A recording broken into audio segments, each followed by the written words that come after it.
Hello students, good morning to you all. कैसे हैं आप सब लोग? I hope that you all are doing very well. तो स्टूडेंट, आप सब सेफ रहें, सुरक्षित रहें, घर पर रहें। सबसे इम्पॉर्टेंट चीज़ है कि घर पर रहें, अच्छा खाना खाएं, हेल्दी फूड खाएं, ठीक है। एक्सरसाइज करते रहें डेली थोड़ी बहुत, तो उससे आपकी बॉडी ठीक रहेगी, ठीक है। और बिल्कुल भी अपना रूटीन ना बिगाड़े, ठीक है। पढ़ाई तो आप कर रहे हैं और बहुत अच्छा लगता है देख के कि आप बच्चों का पार्टिसिपेशन इतना ज़्यादा है डिजिटल लर्निंग में, तो ये देखकर बहुत खुशी मिलती है। और आप लोग काफ़ी अच्छा रिस्पॉन्स कर रहे हो वीडियो लेक्चर्स का, तो ये भी बहुत अच्छा लगता है देख के। तो यही आई होप कि आगे भी मेंटेन रहेगा ऐसा ही, और बिल्कुल भी सिलेबस या किसी पढ़ाई के मैटर या कंटेंट के बारे में टेंशन आप ना लें, ठीक है ना। वो सब हम पर छोड़ दें, ठीक है। आप बस जो करवाया जा रहा है आपके स्कूल से वो करते रहें, वीडियो लेक्चर्स में जो होता है वो करते रहें, बस होमवर्क करते रहें अपना टाइम टू टाइम। बस यही आपकी तरफ से हम चाहते हैं। स्टूडेंट, चलिए आज की लेक्चर वीडियो हम स्टार्ट करते हैं, ठीक है। तो चैप्टर चल रहा था अपन स्टाफिंग चैप्टर चल रहा था, चैप्टर नंबर 6 है। और टॉपिक हमने लास्ट लेक्चर के अंदर कवर करा था इंटरनल सोर्स ऑफ रिक्रूटमेंट,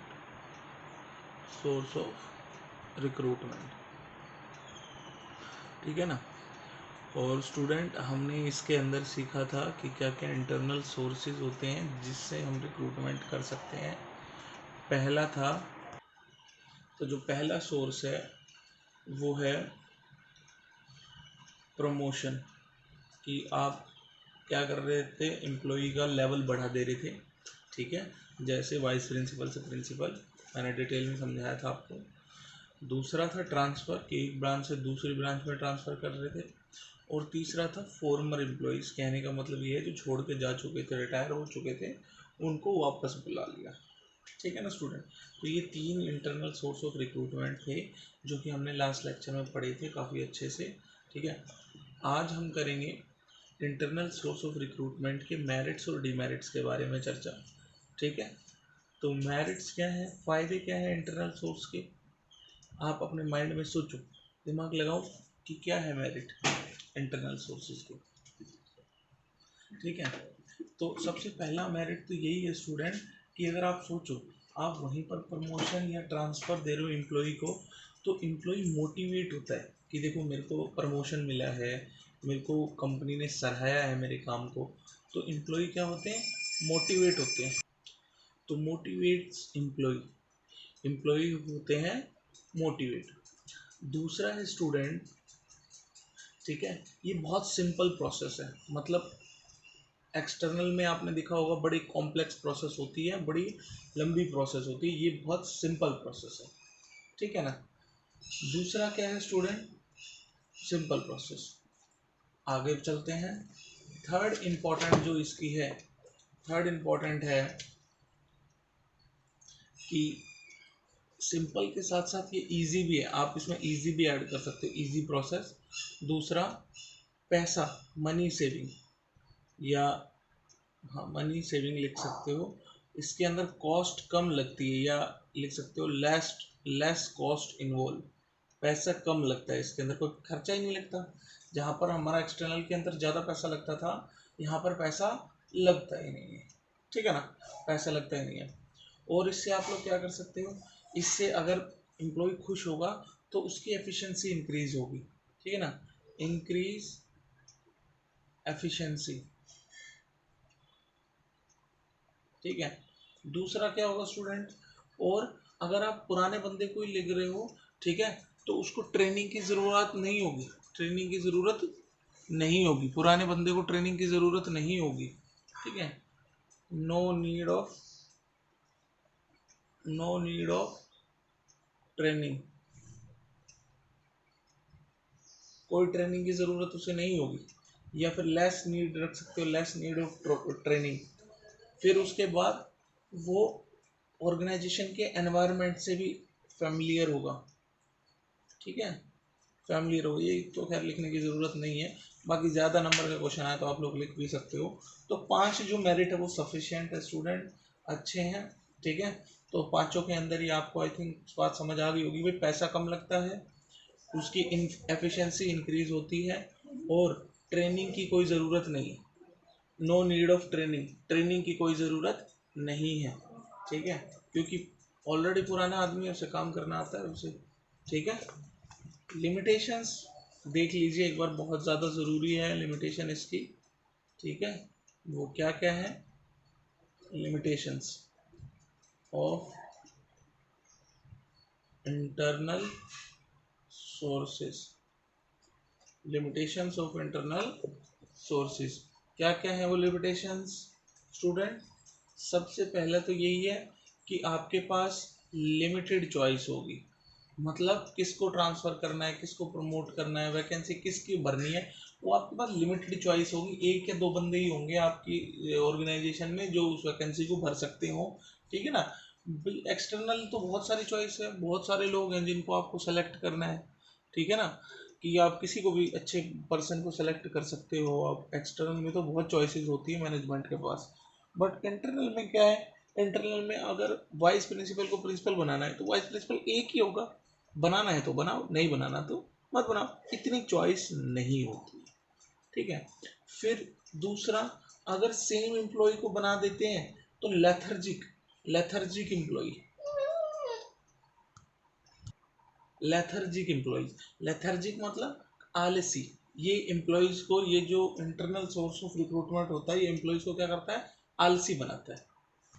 तो लेथर्जिक का मतलब है कि एम्प्लॉय क्या हो जाते हैं, लेजी हो जाते हैं काम करने में, ठीक है। क्यों हो जाते हैं वो लेजी, बेटा कई बार ऑर्गेनाइजेशन में आपने देखा होगा, कई ऑर्गेनाइजेशन, कई सरकारी ऑर्गेनाइजेशन में भी देखा होगा, या प्राइवेट भी हो जाती है कई बार, उनमें क्या रहता है, प्रमोशन जो होता है, प्रमोशन जो होता है वो फिक्स्ड होता है, जैसे कि हर 2 साल या 3 साल के अंदर हर एम्प्लॉय का प्रमोशन हो ही जाना है, उसका लेवल बढ़ जाना है, वो फिक्स्ड है।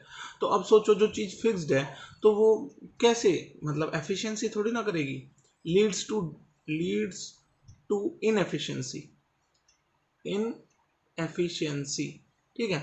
अब उस सबको पता है कि भाई मेरा 3 साल बाद मैं प्रमोट हो जाऊंगा, मैं सीनियर एसोसिएट से टीएल बन जाऊंगा, टीएल सोच रहा होगा मैं टीएल से मैनेजर बन जाऊंगा, अगर पता है उन्हें तो काम क्यों करेंगे, काम करने में इतना इंटरेस्ट दिखाएंगे ही नहीं, ठीक है ना। तो लेथर्जिक हो जाती है। फिर है थर्ड डिमेरिट इसका,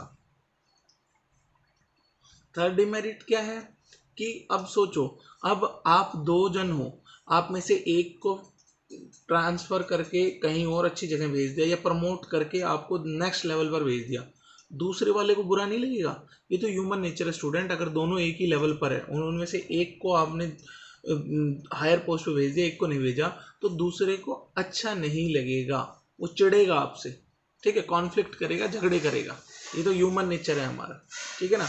तो ये डिसएडवांटेज है इंटरनल सोर्स का, डिससेटिस्फैक्शन, डिससेटिस्फैक्शन अमंग एम्प्लॉय, आपस में एम्प्लॉयज में डिससेटिस्फैक्शन होता है, ठीक है। प्रमोशन पॉलिसी के लिए कि कोई कहेगा मेरे साथ किसी ने भाई क्या फेवरिज्म करा है, कोई कहेगा मेरे साथ अच्छा नहीं करा, बॉस ने मेरे साथ बुरा करा है, बॉस मेरे से चिढ़ता था इसलिए ये करा है, तो आपस में कॉन्फ्लिक्ट्स होंगे, झगड़े होंगे, ठीक है, ये स्वाभाविक सा है। तो डिससेटिस्फैक्शन अमंग एम्प्लॉय।